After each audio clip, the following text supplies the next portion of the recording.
Welcome to HBCU Her Voice, a place where we celebrate the powerful voices and stories of remarkable women from historically Black colleges and universities.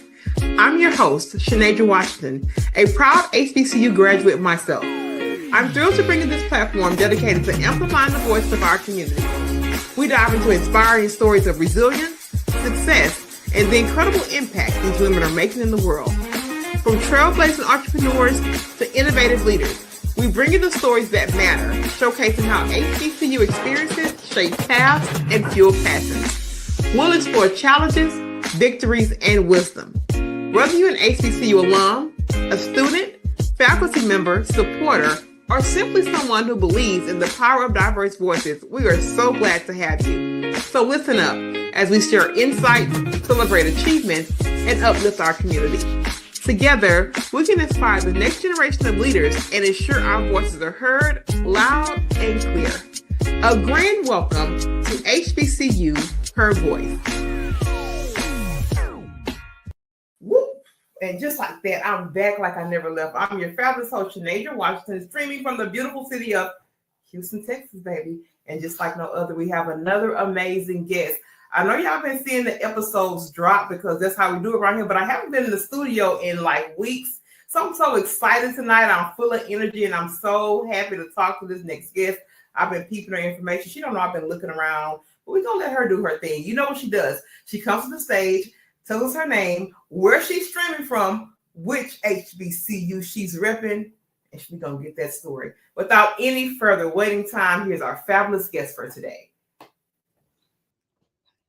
Hi, I'm Tameka Robinson. I am out of H-Town right now, and the HBCUs that I attended are Prairie View A&M University and Howard University. Okay, we got a little H-Town action, so you already know this is going to be hot. She say she'd have been through PV, Howard. We're going to get into that. So, look, Tameka, she say she's Tameka Hollywood Robinson. Tell us about, first, your introduction to HBCUs. Was that always ideal for you? Did you always want to go, or did you just fall into one? Tell us about how you first got introduced to HBCUs. Well, I'm gonna be honest with you. I'm gonna tell my whole truth. My senior year in high school in Jasper, Texas, I was trying to go to film school at UCLA, but I was like straight denied. So my mom was a graduate of Prairie View A&M University, and she was like, you need to go to Prairie View like I did. And I was so against going to Prairie View that I ended up going to TSU. Now, when I got to TSU in the fall of 1995, I only stayed 1 year at Texas Southern University. And so I went to one party at Prairie View A&M University, and that was the Spring Fest. And when I saw everybody just, Prairie View is just it's in a small town. So when I saw everybody interacting and engaging with each other, I was just like, well, I got to go to Prairie View because that's where I need to be, and that's where I belong. And that was the best choice that I ever made in my life. So that is my story. That is how I was introduced to Prairie View. And then I had my mom just to come back and say, told you so. So, okay, now look, you already finna ruffle some feathers. She's talking about I was at TSU and it was kind of going how I was going, but then I went over there to Prairie View and I got a whole different life, so I had to go on over there and going on to Prairie View because there's a little heat of defeat around our parts of space, that TSU versus TV energy. So I thought that I wanted to go to a non-HBCU. I was kind of like in the middle or whatever, even in my journey when I started back then. But it was the best decision for old shelter girl like me. Old shelter, I probably wouldn't even made it in no other institution other than HBCU. So I'm so happy for that decision. But Tameka, listen, she got a whole book. She got a whole different vibe and stuff that she's working on. So I'm here for the meat of that, right? I want her to start talking about this because, babe, I have some questions. I want her to talk about. Now, come on, now, Tameka. I'm ready. I'm ready. Okay, I want to talk about the name of this book, and I want to talk about, first off, why this book. Let's give us the name and give us a little Justin rundown, and then why this one for. Is this your first book? This is my first novel. And why this one for the first book? This novel is called Dying to Belong. It's pretty thick. And the reason for this book is because with me being a member of Alpha Kappa Alpha Sorority Incorporated, I was initiated through the Zeta Gamma chapter at Prairie View A&M University in the fall of 1998. By the time I graduated in December of 99, I think about 2 years later, I started writing and working on this book. I got inspired because there were two young women in the state of California, and they were their hands were tied behind their backs, and they drowned. They were swept away in the ocean. And so something just triggered me because I thought to myself, you know, that could have been me. So with that being said, I don't know, I read the article by Essence Magazine during that time. They wrote about the story. There wasn't much said, you know, by my sorority, and I understand that. And the article, the magazine article was called "Swept Away," and so I was just, you know, the characters just started coming to me, and I thought to myself, you know, what if you could tell the story for someone else who is deceased? And so once I, you know, came up with this concept and this idea of dying to belong, like, you know, and this is just not for sororities and fraternities, this is for like the way of the world now, because everybody, it seems as if they're dying to belong to something, you know. Definitely social media plays a part in that. But this book, in this book, my main character, Ryan, she's on a HBCU campus. She has a few line sisters, and they go through conflict after conflict after conflict. And I felt like that made a great story. Now, it took me almost 24, 25 years to write this book. And I was like, I got to hurry up and finish before I turn 50, because after that, it's going to be boring. Nobody will want to hear about it. So I don't know. It's something in me was ignited last year. And I just was like, I gotta finish this book, and I gotta end it. And that's it. So it's to me, it's a very good book, and it deals with homosexuality. It deals with self-awareness. It deals with identity crisis. It deals with different mental issues that you may encounter, or other people may encounter, when they do not get picked for sororities or fraternities. And it deals with domestic violence. So my characters are, you know, they just came to me. Some came to me at nighttime in my dreams, like write this character in the book.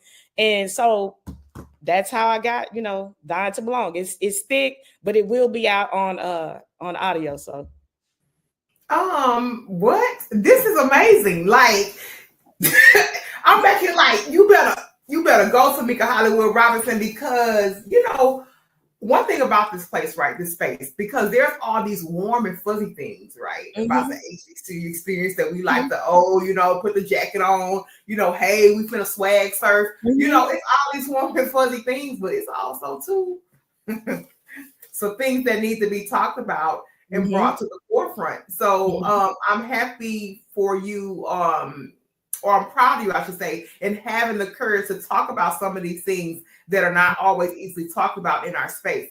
So when you said that two young ladies were bound, yes, you said they were bound and they drowned. And this was during their process of trying to get into the sorority. This is about this story. Right. So I went to Houston, Tillerson, and Austin, Texas, and we actually had a case with a young man with a particular sorority, and he actually filed the case to the powers to be, and he disappeared. By the time it hit news, his dorm and stuff was already unpacked. Daddy and stuff had already came and got him. It was before people could actually realize what was happening, he was already gone. And it was a situation to where, you know, they were beating him, and he was beat so severely that when he went home, he couldn't sit.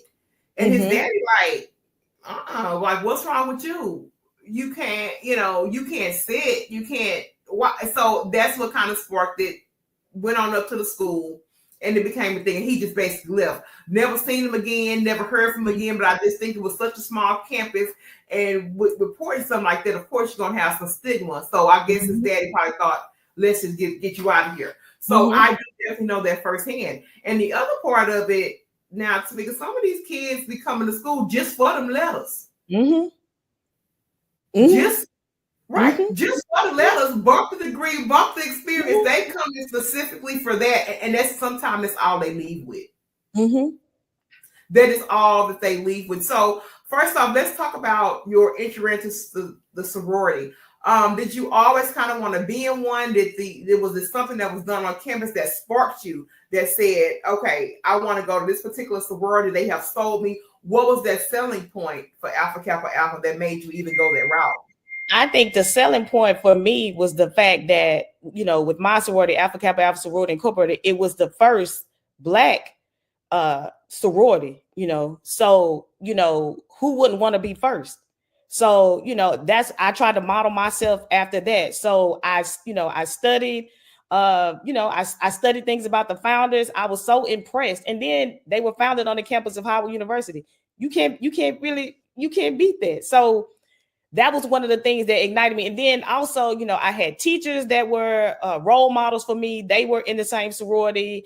My mentor in high school was in the same sorority. So that's what I wanted to do when I got to Prairie View. So I was a writer for the paper, and I was just on a mission, and I was trying to be a filmmaker on the campus. But I also was so interested in that sorority. So that's what I wanted to do.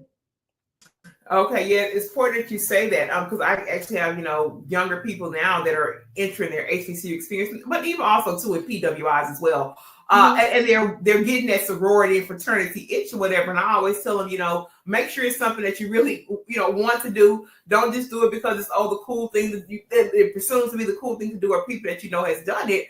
Truly have your why for that, because it is a process. There is money involved. Just make sure that you understand all of those things. Now, one of the things, Tameka, you said that stood out in that segment, you said people are dying to belong. And this is even beyond the sorority. This is beyond this, right? Because I went through my dying to belong phase here recently. Like I just tell people, I was in corporate until 2021 for 13 years. And I was dying to belong in a place. Baby, them folk didn't really want me up in there like that. But I was dying to belong, because it was the right thing to do, it was the career thing to do, it was a noble thing to do, to have the title and this and that. But that left me broken, Tameka. It really did. It was a true identity crisis. It was a true battle with creativity because I was losing it. It was being sucked away from me. It was a true battle with me actually finding my voice and really, really understanding what authenticity is. So when you said dying to belong, it hit some heartstrings, because people will sit out here in titles and all these different things, and on the high road, they don't belong. They may make you think. They may make you think based on their persona and energy, but going home at night questioning so many things and fighting internal battles. Because what I can tell you is this: I'm 48 years old. I'm just at that point where I feel like I belong. Like I am my true, authentic self. I'm living my true, authentic life.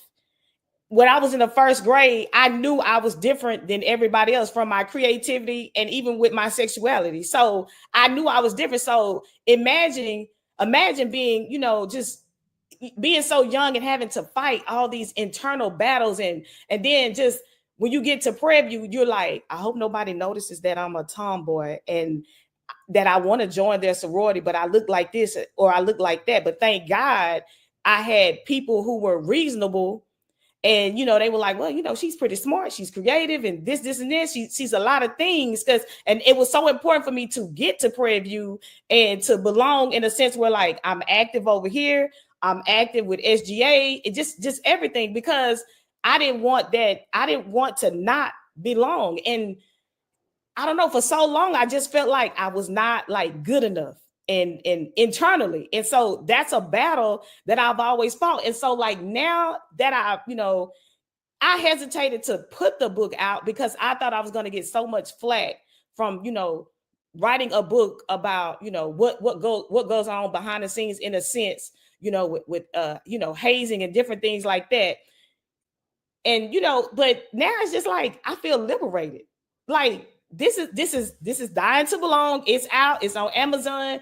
Read it, and you will get a whole different perspective of yourself. And it gave me my own personal voice. Like, do it. I mean, you went to Prairie View, you forged through Howard during a time where the first day I arrived at Howard University, I heard about the sniper and I was running for my life, the DC sniper. So I made it through that. So I just felt like, okay, I'm finding my voice with every situation that happens to me. And here I am. I'm a whole like author now. So girl, I forgot all about that old DC sniper. That was a whole while. You, I forgot all about that whole character. When the son involved in it too, or something. The son, Okay.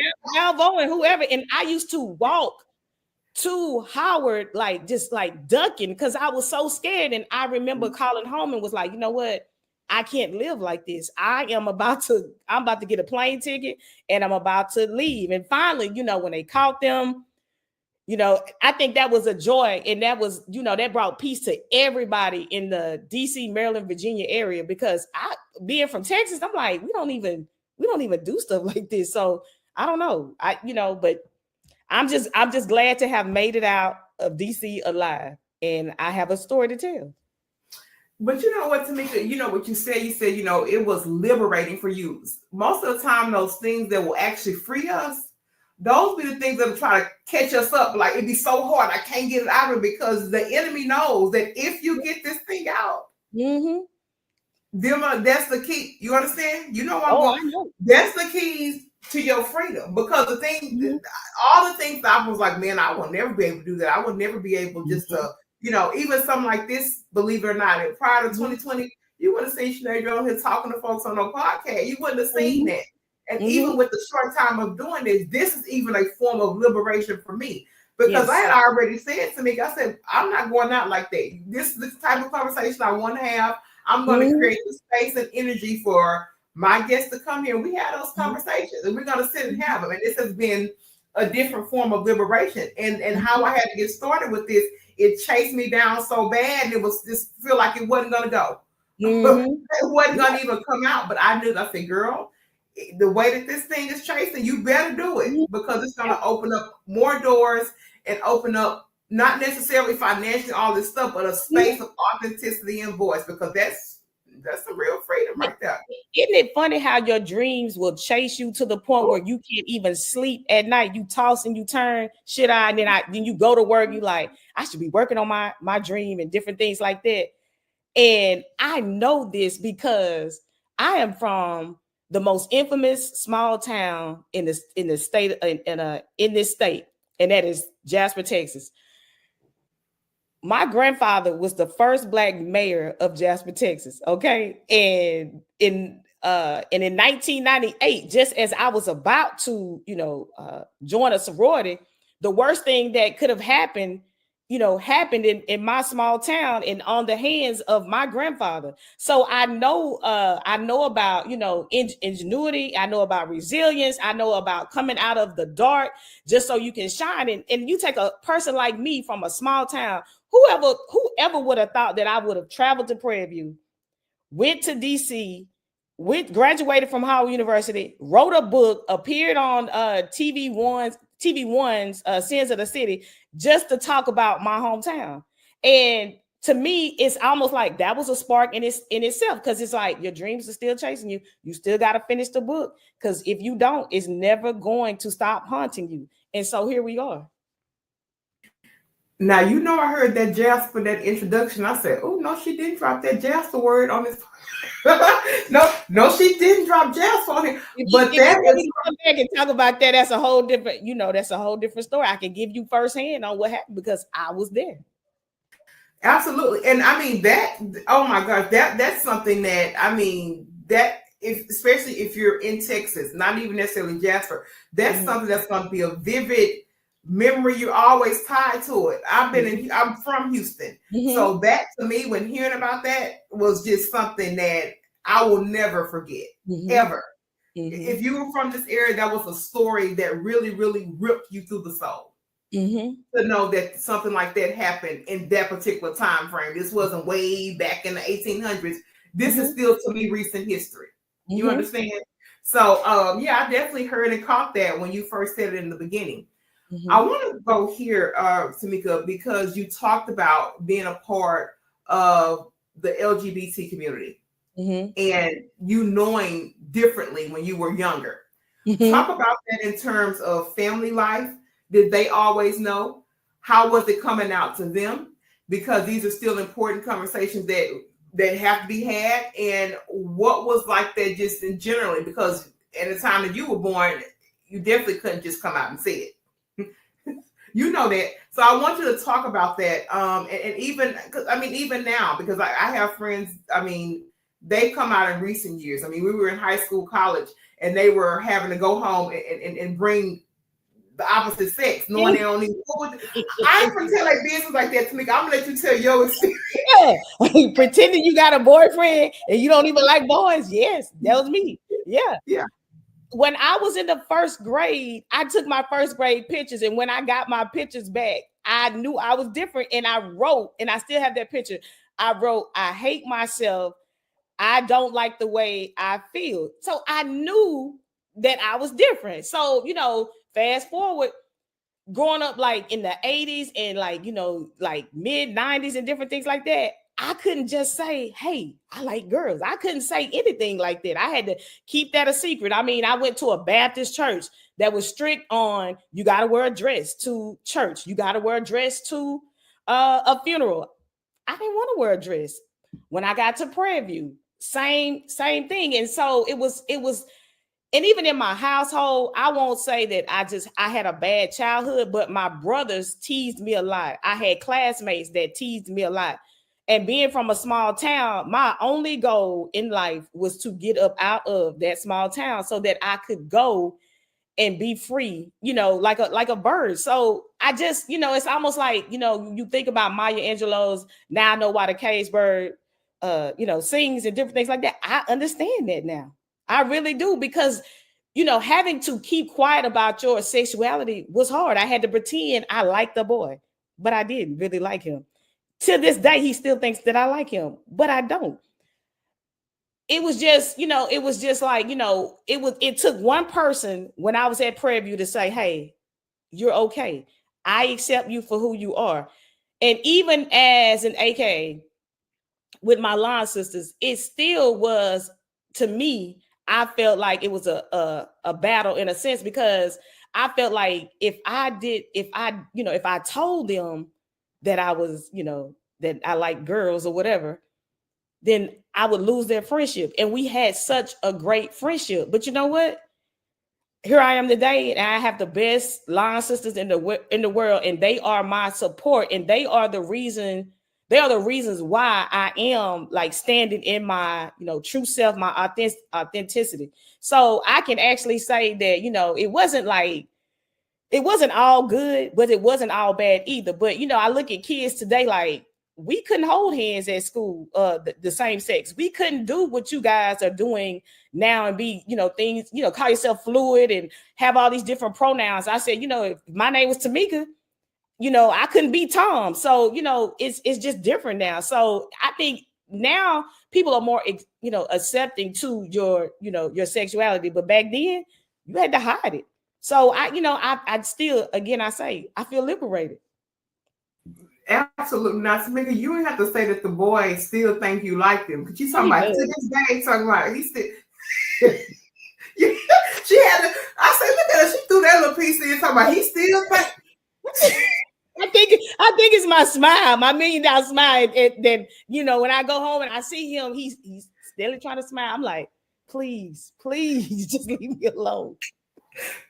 I was back here laughing at you. I said, "Oh, I said she said she really for real said that I allowed these people's podcasts that he still thinks." Okay, it's all right. I got it. But I love that liberation. And then the other part of what you were saying when I was reading through your information, and this has been key to kind of this new way of living for me, is that storytelling piece. You talked about this authenticity through storytelling. And now that I'm in a place to where I can literally gather you guys' stories, it liberates me to know that you feel empowered enough to share a piece of you with me. I don't take it lightly. People are always like, "Oh, I'm so happy to be on the podcast." Well, I'm really happy that you're here because I get a piece of your story, and I get to look at life a little bit through your lens. And I feel that if more people share stories, I say those are the things that bridge us. Mm-hmm. I will never ever be graced to walk in Tameka's shoes. But what Mm-hmm. Tameka can do is allow Shanasia to see a little bit of her world through her view. How Mm-hmm. does she do that? Through the story, Mm-hmm. right? Through the story. Now, Mm-hmm. when you were writing this book, I know Mm-hmm. that it probably took some emotional pieces. Talk Mm-hmm. to me about kind of the process of writing. Was it, did you find yourself having to kind of step back from a little bit because you're talking about stuff that's a little bit heavy in doing that? And the other part that you said that I thought was really, really important, you were like, well, if I don't talk about it, people probably won't want to hear about it. I don't Mm-hmm. think that's necessarily true, but I do like that you add a sense of urgency because Mm-hmm. that's where we fall. I do need to do it now, but that's where we fall behind. And not saying that, but talk to me about that headspace for writing something that is perceived a little bit heavy. Well, the funny thing is that it's like, 20 years past. I look when I go back to read this book, there's a younger version of me versus now an older version of me. So now I see the book in two different lenses, a young version and a older version, and a more mature version. But when I started writing this book, it just the story just flowed, and I knew I had a good book. And I would always run my ideas by one of my professors at Howard University, and he was like, this is a really good story. And we would envision who we wanted to play, the different actors and actresses that we wanted to play if we ever made a movie about this book. And so life started lifing. Once I graduated from Howard, I still had the book in mind. The dream was still chasing me, but I had to go. I had to find a job, and I came back to Houston, and I did. I was in education, but that was not fulfilling for me. So during my during the summers, I would write. And then, it just kind of like, life started lifing again. I put the book down, and then, I got older, and I was like, well, what still could I think about, or what could I write about, that would still make it more powerful? And I just, again, I don't want to say this, it was hard to write this book, because it really wasn't. It was just finding the time, in between jobs and in between life to write the book. Now, funny story, this some of the things that happened, well, one of the things that happened in this book, and I won't mention it just because of a family member, but it came into fruition. I already had like wrote a segment in this book when I was at Howard University. And right after I graduated from Howard University, I had a discovery about a family member, and it was the same thing that I had wrote about, and it came into fruition. And then even now, I was even, well, in like last year, I was more of like, man, should I put the book out? Then I was like, forget it. Like, it is what it is, and if this is, if this is your story, and you relate to it, then good for you. Hopefully you learn something from it. But, I had a situation where it was just like a real life, real life story, and I had already written about it, and I was like, I should take it out. And I was like, nah, because it makes for a good story too. But it is what it is. So, and I still think, like, I think it is one of the most profound diligent efforts that I've ever, achieved in life. So, Dying to Belong. Okay, I'm definitely gonna be getting the book, so don't worry about that. I want you to go ahead and hold them. I want you to hold the book up and tell people where they can find the book, where they can purchase it, and also to let them know how they can connect with you. Whatever you want to give, whether it's the socials or the email, just give us the connecting points and let us know where we can get the book. Okay, so you can purchase the book through Amazon. You just type in "Dying to Belong" and it pops up. And if you if you want to find me, I'm on social media, Instagram, Conceited Smiley, and Facebook, Hollywood Robinson. Oh, I love it. Now, this is the part in the show, Tameka, believe it or not. How come we've already been here 30 minutes? I told you this flies because we sit here, we talk. They never believe me, but I say I'm going to bring y'all back y'all episode. I give people their time like I tell them I am, but I know when we just talk, it never feels like 30 minutes. But this is the part in the show where we cue to you for final thoughts. I say, if anybody sees, all I see is this. I want you to give them something that gives us some good parting words and something that really captures the essence of Tameka. So I'll kill to you for final thoughts. Well, I'm Tameka Hollywood Robinson, and what I can tell you is that live your true life, be true to yourself, be authentic, and I think that when you live in your truth, your dreams will start to come about, and you will be inspired, and you'll be so surprised at how, like, well, I wasn't living in my truth, but now that I am, everything is coming into fruition. So that's what I would say. And I would always, encourage young people and anybody wanting to join a sorority or fraternity to do their research. It is definitely a must to do your research, because you just don't want to belong to any sorority or fraternity that does not fit you. So always do your research on anything that you want to be a part of. I absolutely love it. And I always tell you guys about the power of what Tameka said is research and reading. I'm a big researcher and reader. That will always be a part of me. So thank you for giving it to us from that lens. But guys, guess what? That's our time. It's been another fabulous episode on the HBCU Her Voice podcast. I always tell you, miraculous things happen when you let your voice shine. I would never leave this place. So I'll tell you that I love you. I'll be back in really no time with another amazing guest on our show. We love you, and we're out.